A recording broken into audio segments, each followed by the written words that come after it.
Good morning. Welcome to everyone here at Lake Superior Interfaith Community Church and also all those on Zoom.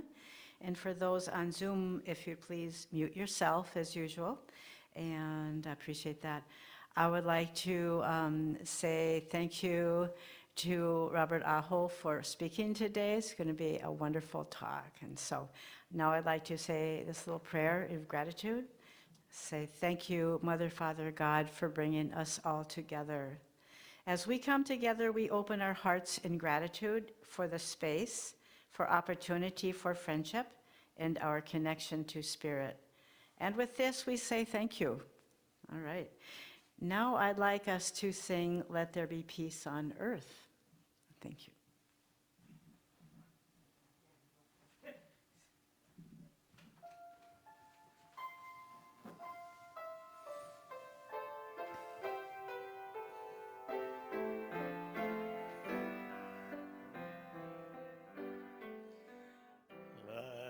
There be peace on earth, and let it begin with me. Let there be peace on earth, the peace that was meant to be, with God as Creator, family all are we. Let us walk with each other in perfect harmony. Let peace begin with me. Let this be the moment now. With every step I take, let this be my joyous vow. To take each moment and live each moment in peace eternally. Let there be peace on earth, and let it begin with me.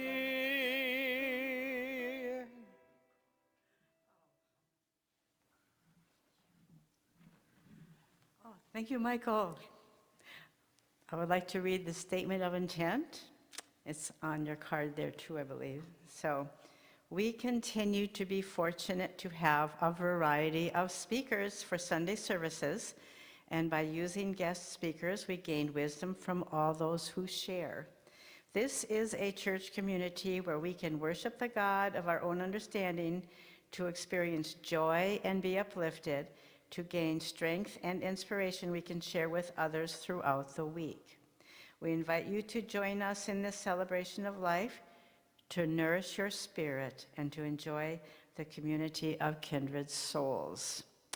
So next is announcements, and I would like to say thank you to Andrew, our treasurer, for putting PayPal on our website, LSICC.org. You can see it there. It's be easy to contribute, and we would really appreciate, your contributions at any time. So, okay, and we do have a board meeting after for those here, and that would be, 11:45.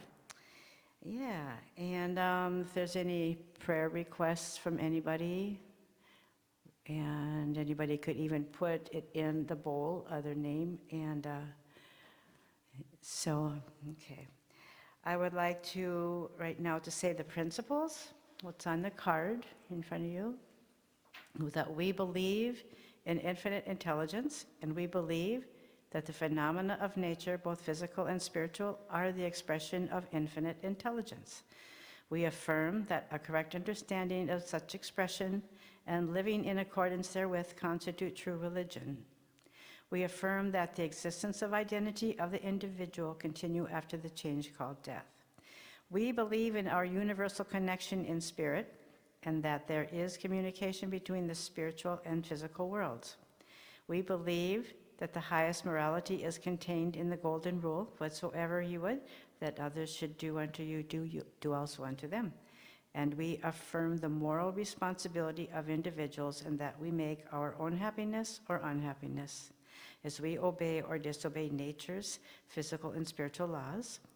And we affirm that the doorway to reformation is never closed against any human soul here or hereafter. And we affirm that precepts of prophecy and healing are divine attributes contained in all sacred texts. Mike, would you like to sing? Mike has a song for us. So thank you.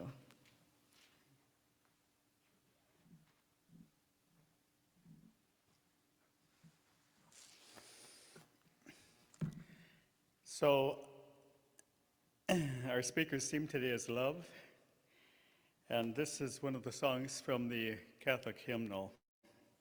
It's called Not for Tongues of Heaven's Angels.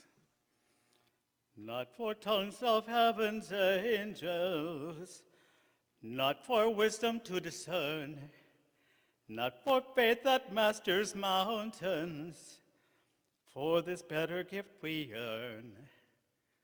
May love be ours, Lord. May love be ours, may love be ours, O Lord. Love is tender, true and kind. Love is gracious, ever patient. Love is gracious, ever patient, generous of heart and mind. May love be ours, Lord. May love be ours, may love be ours, O Lord. Never jealous, never selfish. Love will not rejoice in wrong. Never boastful nor resentful. Love believes and suffers long. Sing it with me. May love be ours, Lord. May love be ours, may love be ours, O Lord. In the day this world is fading, faith and hope will play their part. But when Christ is seen in glory, love shall reign in every heart. May love be ours, Lord. May love be ours, may love be ours, O Lord.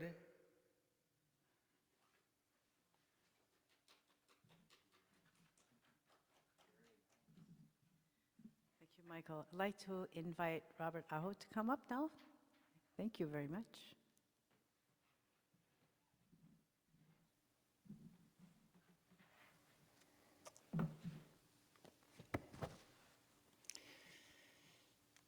Thank you for inviting me. Thank you, Mike. It's beautiful songs.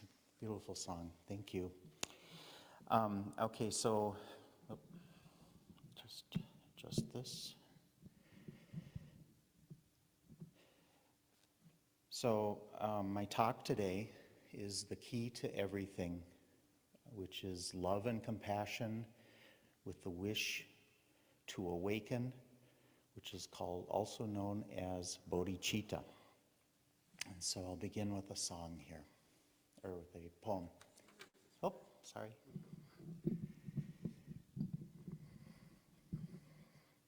Thank you. All right. I wrote this poem spontaneously last night. I was thinking, I wanted to read one of my poems, and I couldn't quite find something that was exactly quite right in my books, and although they're all sort of very related, and I just decided I would rather write a poem specifically for today. And the poem is called The Key. Appearing from this confusion, this life, this maelstrom, of vast suffering unending, great compassion arises for self, a yearning for what we already know, with thoughts of home, our true home. How can we complete our journey? How do we unlock that door? Compassion, compassionate love, light unending without limitations, a small aspiration to to awaken ourselves, and maybe another and another. What is this deep yearning, this light that shines upon our path? Our true self sees clearly that this clear vision is the key to everything, sees clearly that we must certainly awaken. And to do so, we must utilize this key, appearing with love and compassion, within the simple intention to awaken, to be who we really are, to return to that timeless luminosity where we are home. And so this is one of the things that I wrote about extensively, especially in The Frog. And I learned when I died, and this sprang from my near-death experience where I died. I flatlined in 2016. If you hadn't heard my previous talk, I had flatlined, and I instantaneously became that luminous condition. Timeless luminosity is what I called it when I came back. And it was very obvious to me. The light, when I became that, when there was no difference between me and the light, the essence of everything was apparent. And this condition of light, this amazing, indescribable light, so much brighter than anything we've ever seen on our planet, anything that we can imagine, more than 1 million suns blazing right here all around us. Indescribable, though. That condition is what I call ultimate bodhicitta. And there's not a good explanation for what that is, but it is the true unwavering love and compassion that emanates from everything, absolutely everything, even the darkest things we've ever encountered. There's this amazing love, compassion, this amazing light, this boundless wisdom. That's the essence of everything. And we've all been that timeless luminosity countless times, and we still are. We still are, even in our confused human condition where we just aren't really sure what are the answers to things. What's going on here? What is this life? Why are we living this life? Why do we get old? Why do we suffer? Why do we get sick? There's so many people sick in this world right now that are struggling with COVID and other things. And there's so much uncertainty with that, so much anxiety connected with that. But the essence of our reality is love and compassion. It's taking care of people, taking care of yourself, taking care of others. So bodhicitta is this term. It's used in Buddhism, and I believe other religious traditions as well, Hindu and other traditions have used the word bodhicitta. It's really awakened mind is sort of the basis of that. So to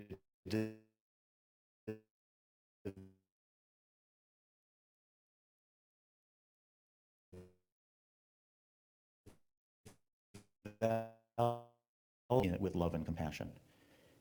We start with that aspiration.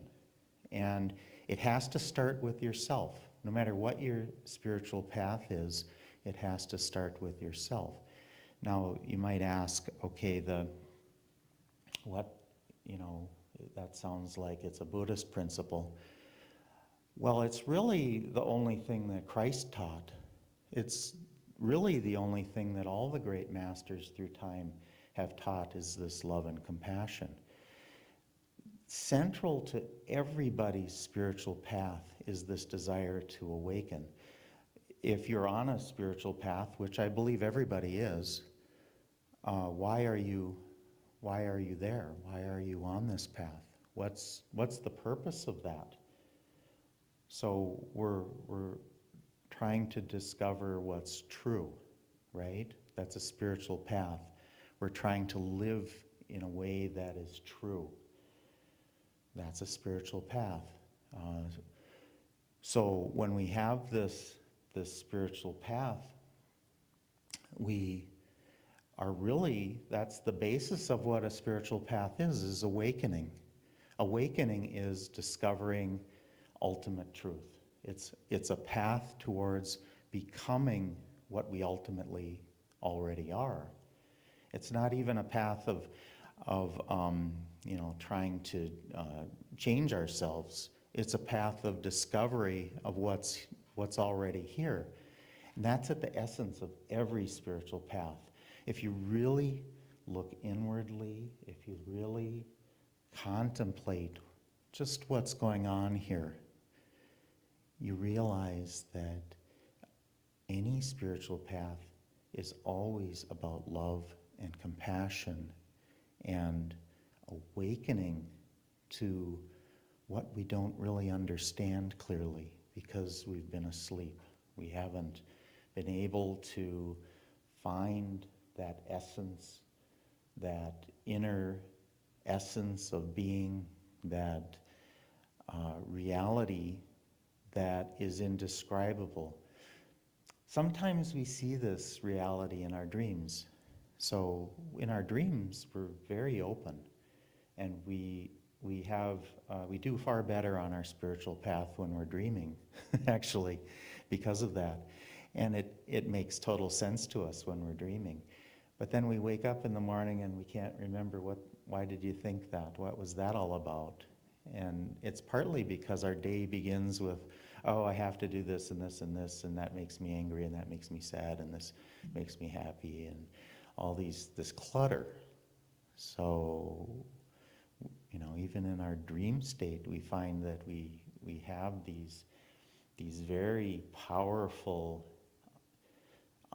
this very powerful knowledge, this very powerful understanding of the way things really are, and then we lose it again.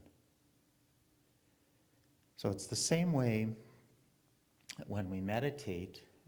Buddhists talk about this a lot, that you're in a very powerful state of meditation, and all of a sudden you see what enlightenment is. You see it and you grab it. You grab it and it disappears. Well, that grasping at things is actually part of our confusion. That's why we are confused. So instead of just letting it be and accepting this awakening, this light, this amazing wisdom, we destroy it by, what's this, what's that, oh, what's this, what's that? And so then that sort of perpetuates our spiritual path, because we think, okay, well, I had an idea and then I lost it, and how did I lose it? And it was by simply grasping onto it, by clinging to it, by not just resting in that wisdom. This is our true state. We're already awakened beings. We're just not aware of that. This is what we really are. And this is why we must respect our spiritual path. Our own understanding of things is very, very essential. Respecting each other's spiritual path is so incredibly important, because nobody actually finds the answers. It's not something you look up in an encyclopedia. A spiritual path isn't something like that has an aha moment and all of a sudden you got it and now you can tell people what the answer is and why was everyone keeping it secret. That's not what it is. When you become fully enlightened, nobody's going to notice. And you won't be able to tell anybody because it's too incredible. It's not something that you can just say, well, here's the answer. They should have cut right to the end in this book. Why didn't they just tell us that at the beginning? It's something that we discover for ourselves through direct experience. So when I died, and I had this near-death experience, I was very relaxed about death. I had prepared for death. I had prepared for awakening. And I had learned that, I just need to be very, very relaxed about it. Just rest in that knowledge. Just accept what happens. And as a result, my near-death experience was the most full near-death experience that you can possibly have without actually losing your body completely. I became the light. There wasn't any separation between me and the light. Everything, the essence of everything was understood. But at the same time, it's not something I can tell you what the answer is.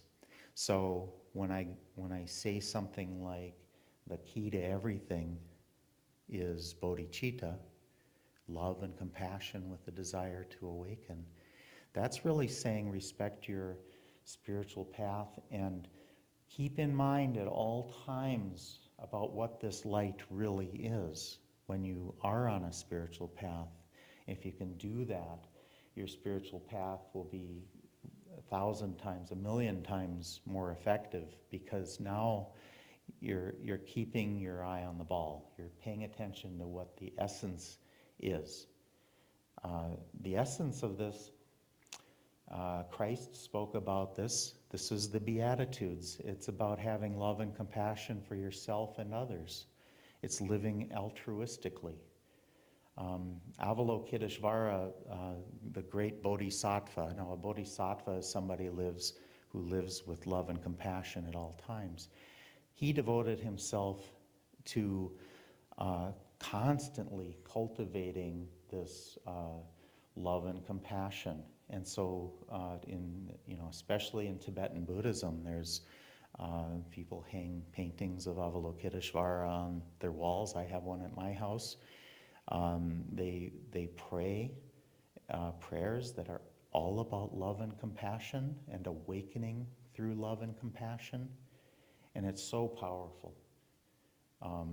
Some people say His Holiness the Dalai Lama is an emanation of Avalokiteshvara because he lives with such great compassion.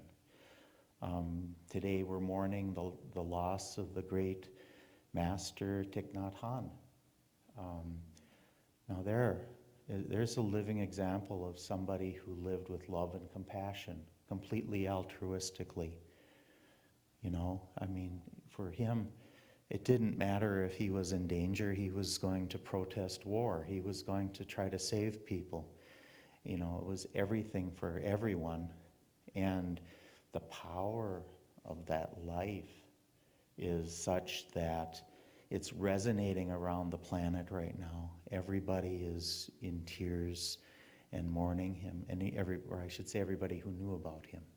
They're seeing this as a great and incredible loss. His Holiness the Dalai Lama put out a statement about how he will very much miss his friend, and had just so many kind things to say about him. That type of spiritual life is really the key to everything, and that's what was resonating with all of his students and people who simply read his books and followed his teachings. I've personally never met him, but I was keenly aware of the work he was doing and the love and compassion that he was bringing to the world. And it was just such an amazing life.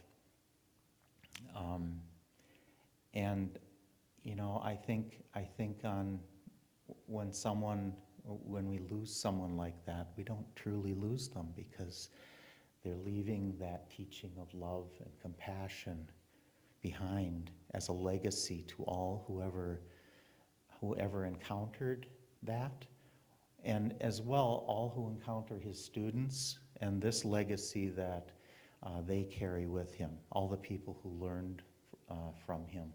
So here again, we're losing a great master, and not everybody knows, even though he's so very famous, not everybody knows who that is. But the legacy is bringing benefit to everybody.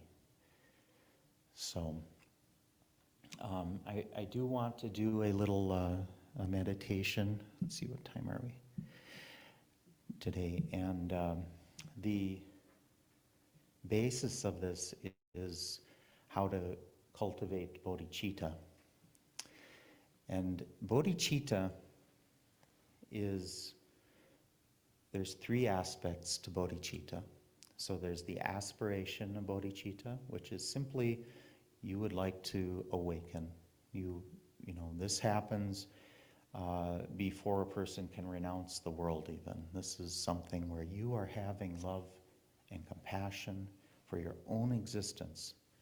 And so you aspire to be that type of person. You aspire to awaken. You aspire to bring benefit to every person that you encounter. Every being, really, not just humans, but every being. That's that altruistic attitude. That's what bodhicitta is. It's to live with love and compassion everywhere, at all times. Now, anybody can have that aspiration, and I think the key element to point out is that if you have a spiritual path, you already have that aspiration. So you need to just cultivate that in order to respect your own spiritual path. So cultivating love and compassion, this is something that all the great masters of the world have spoken about. I'm not aware of any religion that's founded on something where it's not love and compassion. It has to be that, or it can't resonate with us. Now, this aspiration is uniquely your own. This is not somebody else's. This is the love and compassion that you cultivate within your own spiritual path. So begin with that, but begin as respectfully as possible. Look at your own spiritual path and treat it with the sort of sacredness that it really deserves. And we all deserve to have the utmost sacred aspects of our spiritual path brought out in this way. The second aspect of bodhicitta is relative bodhicitta. So that's so now with aspirational bodhicitta, you are trying to awaken your own spiritual path. So that takes a certain level of capacity. And when I say capacity, I'm not saying intelligence, I'm saying openness. Your heart and mind, how open are they? So you have to open your heart and mind a little bit in order to aspire with bodhicitta, in order to have that intention, in order to create that intention. So when you increase your capacity to the relative bodhicitta level, now you're really not only working to awaken yourself, you're not only thinking about love and compassion for yourself, now you're thinking about other people. And so you increase that, and you look at, okay, here's myself, here's my family, here's my friends, here's people I know, here's people I don't know, and gradually you open your heart so that bodhicitta, that enlightened mind, is open to the entire universe and beyond. And so with ultimate bodhicitta, we're talking about having a very great level of capacity, and a complete level of complete capacity, completely open heart and mind. Because when you open your heart and mind completely, now you've awakened. Now you have let you've let the light shine in, as we hear, which is a popular phrase, but it's a truth. So you open your heart and mind completely. Now your bodhicitta has gone to a stage where it cannot be described. Now it's the same as that brilliant light that we are all familiar with. We've all caught glimpses of this brilliant light. We all have encountered it in our dreams. We've encountered it in moments of trauma. We've encountered it in certain extreme situations. We've had it in moments where we've suddenly become very lucid, and we become open to this amazing light. And so I'm not really talking about something very special. So I mean, I wrote these 2 books, and this one I repeatedly say, bodhicitta is the key to everything, because this book, The Frog, is a very honest, in-depth explanation of a spiritual path, but it's my spiritual path. I'm not saying you should follow this path. In fact, I specifically say in here, don't follow my path. I specifically say that. I'm saying have enough courage and confidence to explore your spiritual path. And so the essence of that is bodhicitta. That's what really helps you to uncover your spiritual path. Now, I had a number of teachers, Buddhist teachers, and I followed their instructions very carefully, and I benefited from each and every one of them. That's not to say they're the right teachers for you. Your teachers need to be for your path. My teachers were for my path. And so that's how this really works, because we have to be extremely honest when we live altruistically, when we increase our love and compassion, when we respect our own wish to awaken to what is. And why would we have to be honest? Because opening our heart and mind to what is not belief. It's not belief. Opening our heart and mind to what is goes beyond belief. It's the next step. What is just is. It just is as it is. So when we're on our spiritual path, we keep in mind what the basis of that spiritual path is all about. We have an idea of what this truth is because we've experienced it. We've all had glimpses of ultimate reality, and then we grab it. We try to say, oh, that's it. And then we try to nail it down with belief and ideas and concept. And there again, it's grasping. So when we follow our path, this path to awakening, we need to rest in that. We need to see what it is that's beneficial to our spiritual path, and we need to move with that inner truth in mind. Now, of course, when we're not awakened, we use beliefs, we use concepts, we have ideas, we say prayers, we do all these things, but it's the notion of awakening or being on a spiritual path in order to awaken is to go beyond all of these human constructs, all of these notions of the human mind, and to simply open to what is. And that's terrifying. That's what holds us back. We become very terrified by this notion of letting go of all these things that we use to construct this idea of self, this idea of what we think the world is, what we think the supernatural is, all of this stuff, we're clinging to that. And, at times, with everybody, that comes into crisis because we hold these notions too tightly, and that means things we come into crisis with our own awakening, and we realize, oh, that I needed to look at this a little bit differently. I needed to open my heart a little bit more. I needed to not be afraid. I needed to persevere on my spiritual path. I needed to respect these truths that I have discovered. Very important. And it's about practicing where you are. Where you are in this tremendous gift we call a spiritual practice is unique to you.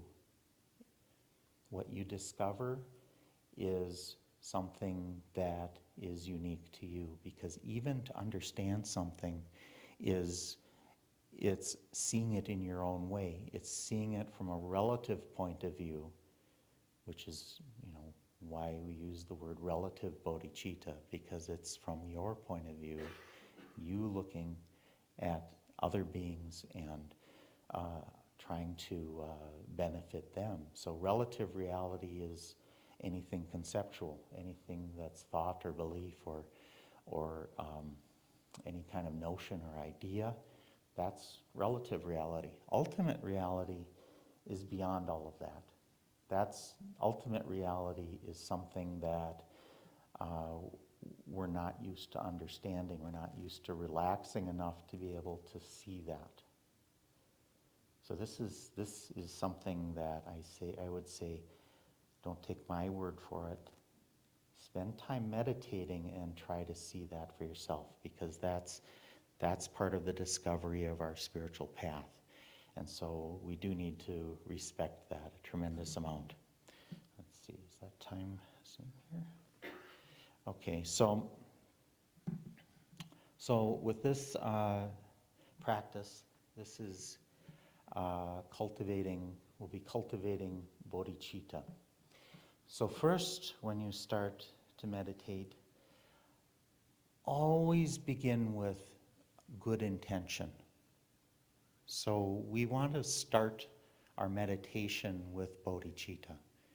We want to start with this idea, which starts in a relative reality, or this belief, that we are beginning with the intention to benefit all beings, starting with yourself. We begin with this notion of love and compassion and the wish to awaken to what really, truly is. So with that, just have a moment of reflection and just sit quietly for just a moment thinking about bodhicitta in that way. Think about your own spiritual path. Think about how important that is to everybody. Think about what is at the heart of all religions and spiritual practices.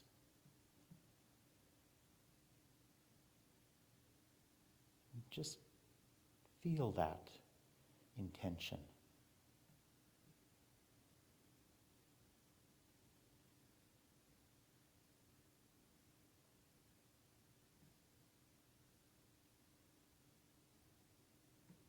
Just rest in that altruistic attitude.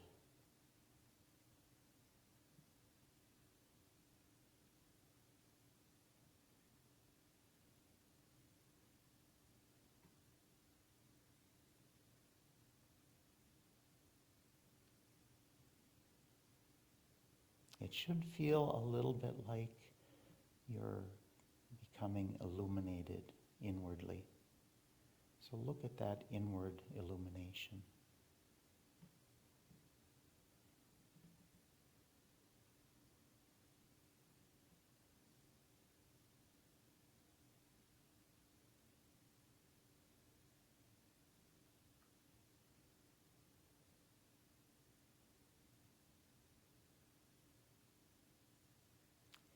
Now, specifically, look at yourself, your own spiritual path, all that you've been through, who you are, all the things that make up you. your life.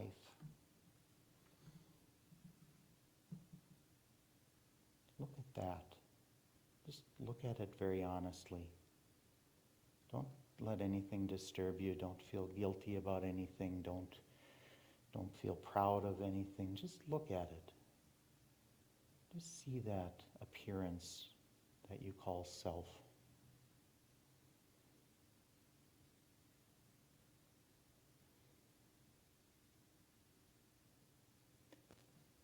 Now, look at it in such a way where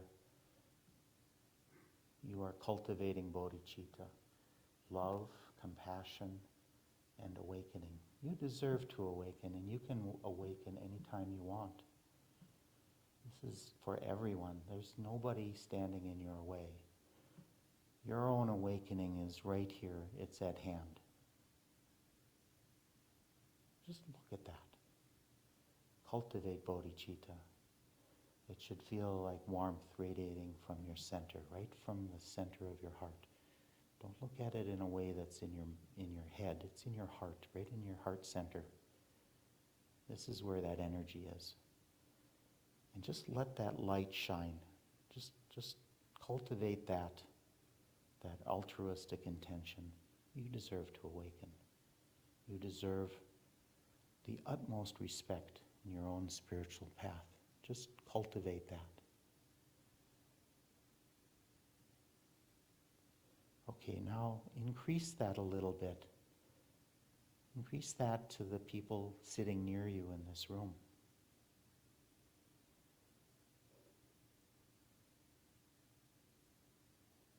And then increase it a little bit more to all of the people in this room, in this church, all of the people in this church. Everybody here deserves to awaken. You all deserve to experience ultimate reality, ultimate truth, love, compassion. You all deserve to have that radiating from your heart center at all times.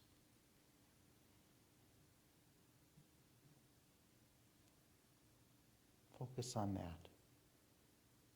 Remain thinking only of love and compassion and awakening, bodhicitta. Don't let thoughts drift in or clutter what you're thinking. Specifically, have the intention of increasing bodhicitta. When you include others, you are increasing your capacity. This is what increases your capacity, is opening your heart and mind in love and compassion, filling others with this amazing, loving attitude of awakening. Now increase this to your family and to your friends. They deserve awakening. They deserve love and compassion.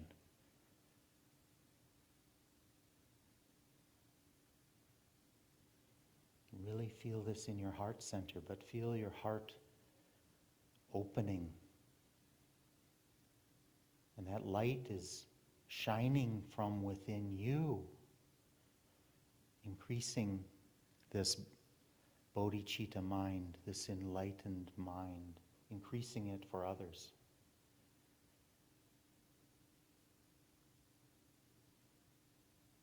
Now increase this to people in our state, in our country, on our continent. Increase that. They deserve to awaken. They deserve love and compassion. Increase this to the entire planet. Increase this to all beings, animals, beings that we cannot see in energetic conditions, beings in other worlds that we don't understand. Increase this to the entire galaxy and the universe. Whatever beings may be there, increase this. They all deserve love and compassion and awakening. We all deserve to awaken to our true, ineffable existence in light. Now increase your capacity where it goes to multi-universes and beyond. Any possible existence, all beings, everything, this attitude of altruistic love and compassion, awakening to that, increasing your heart and mind completely so that you become the light. You become once more what you already are, which is love, compassion, timeless luminosity. That's what we all are. That's ultimate bodhicitta. Now let's sit in that thought and then sit without thinking, just accepting our real condition, accepting this timeless luminosity.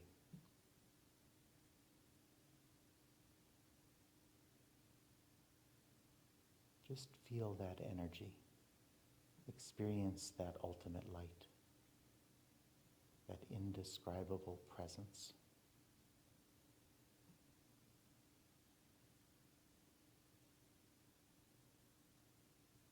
Does not really need a name. It just is as it is.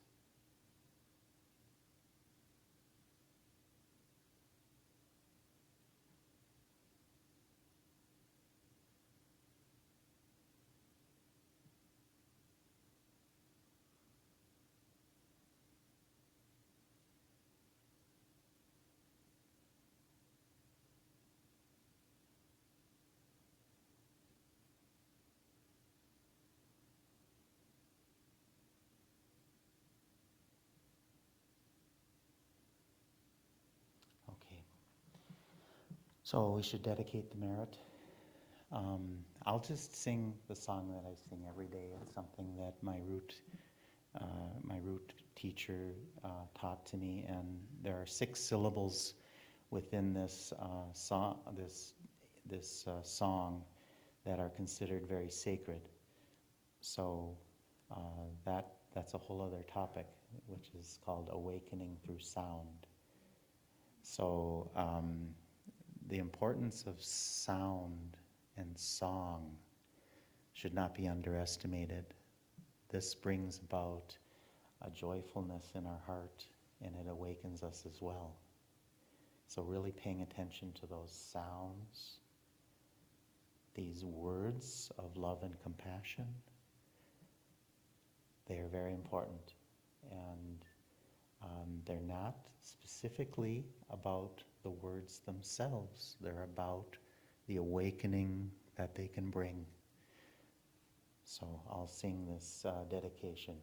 Always, when meditating, begin with intention, do the practice, and then dedicating the merit. So this creates a seal on our time together when we practice meditation, and that brings about merit. And when we bring about merit, we accumulate positive karma, and we can say that we've now created something that cannot be destroyed. So this is like creating a very precious gem. So I'll just sing it. I sang it last time, and this is just the short dedication prayer. Om Dare Dare Bandare Swaha. Jaya Jaya Siddhi Siddhi Pala Pala Ahasha Sama Mama Kolin Samanta.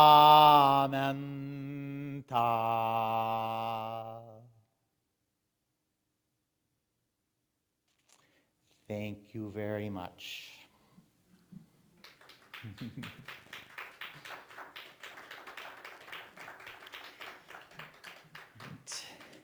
Oh, and I at the end here, if you are interested, I did bring a few copies. And if you are not sure if you're on Zoom today and you're interested, these are available on Amazon. Thank you very much.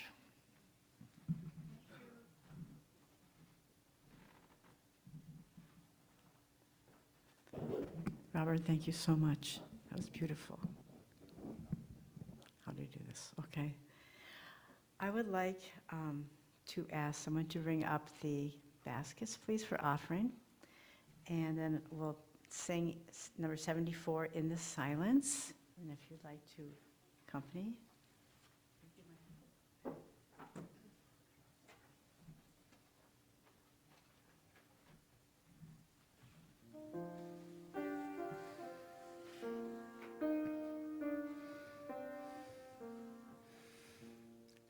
In the silence, there is a sacred place, a secret meeting place. Love is there. In the silence, where every color blends and every rainbow ends, good is there. In the light, now you find that you know peace of mind. In the silence, your path is paved in gold, and all your dreams unfold. Love is there. Peace is there. Truth is there. God is there.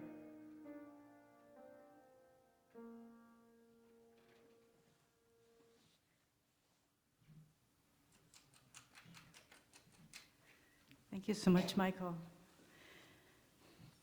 And I would like to say thank you all for the gifts for our church, for our future.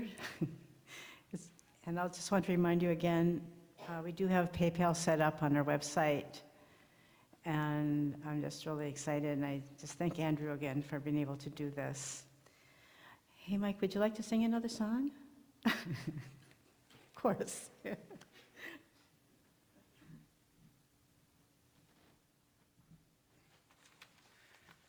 I talked to Robert about this song, and he said it would be perfect. So anyway, again, I'm a singer-songwriter at a couple of churches, and you are welcome to join me. This is a beautiful poem. It goes, love is but a song we sing, and fear is the way we die. Love can make the mountains ring or make the angels cry. Though the bird is on the wing and you may not know why. And then the song goes, come on people now, smile on your brothers, everybody get together. Try to love one another right now, sing it with me. Love is but a song we sing, and fear is the way we die. You can make the mountains ring or make the angels cry. Though the bird is on the wing and you may not know why. Come on, people now, smile on your brother, everybody get together.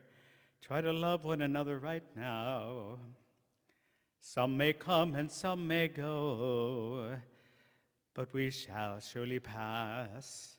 When the one that left us here returns for us at last.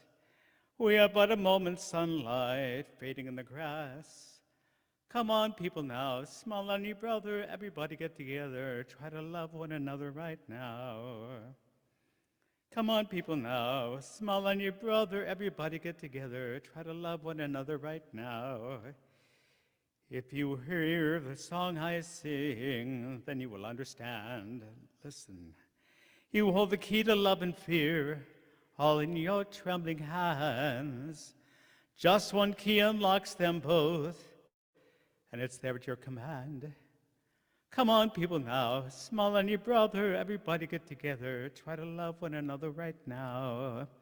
Come on, people now, smile on your brother, everybody get together, try to love one another right now. Right now. Right now.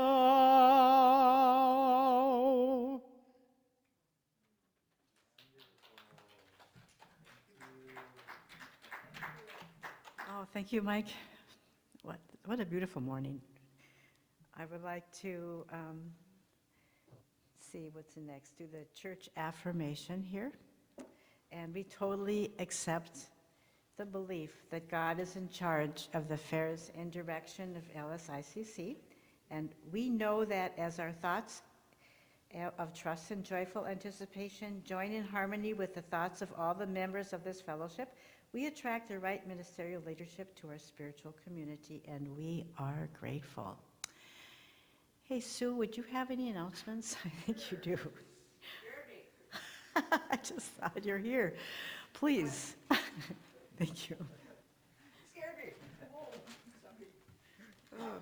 Good morning, everybody. All right. We have in the back, we do have a little box where you can put in suggestions, comments, ideas, thoughts, love and compassion. We also have a website, lsicc.org. And then we also have the phone. You can call us on the phone, leave us a voicemail. You can also email us at interfaith on 9th Th, 9th Street, ST, at gmail.com. We do have a prayer request intentions bowl that if you have somebody that you would like to have prayers for, you can always put that in the bowl, or you can put it emotionally, mentally, spiritually into our bowl, and we do have it on the podium so we can pray for it, pray over it during the service. And just a side note, my sister and her husband got to Florida fine. They didn't get swept away in any floods or any tornadoes. So anyway, I just thought I'd let you know. And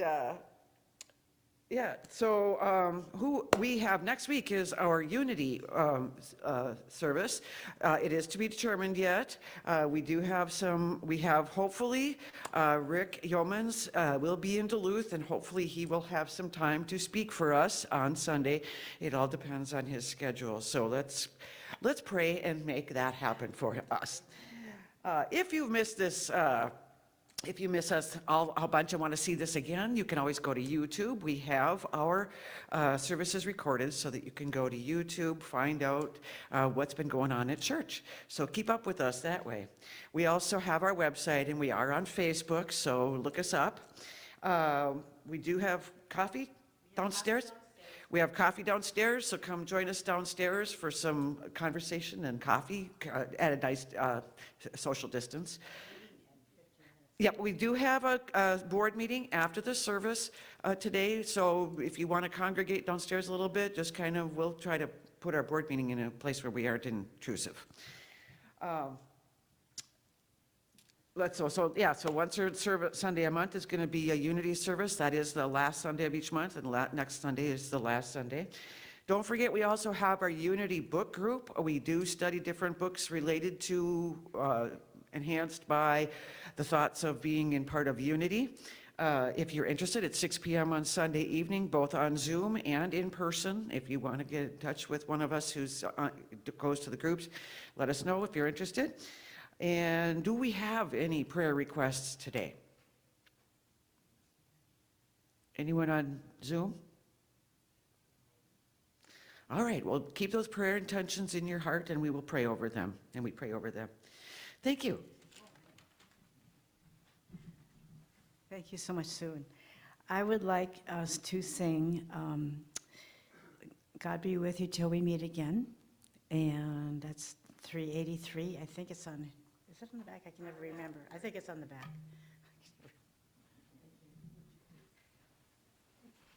Thank you, Michael. Oh, my gosh.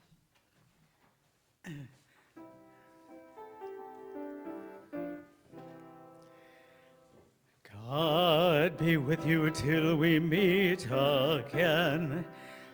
By his counsels God uphold you.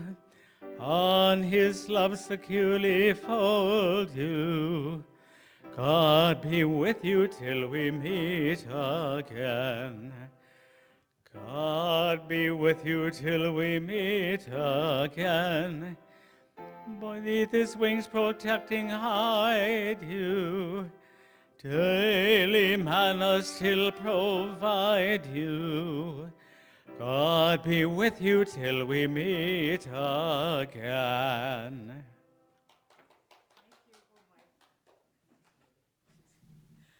Okay, I would like to say the benediction. It's a unity benediction. The light of God surrounds us. The love of God unfolds us. The power of God protects us. The presence of God watches over us. Wherever I am, God is. And thank you, and all is well. Have a wonderful week, everyone. Thank you so much for being here and on Zoom. See you next week. Okay.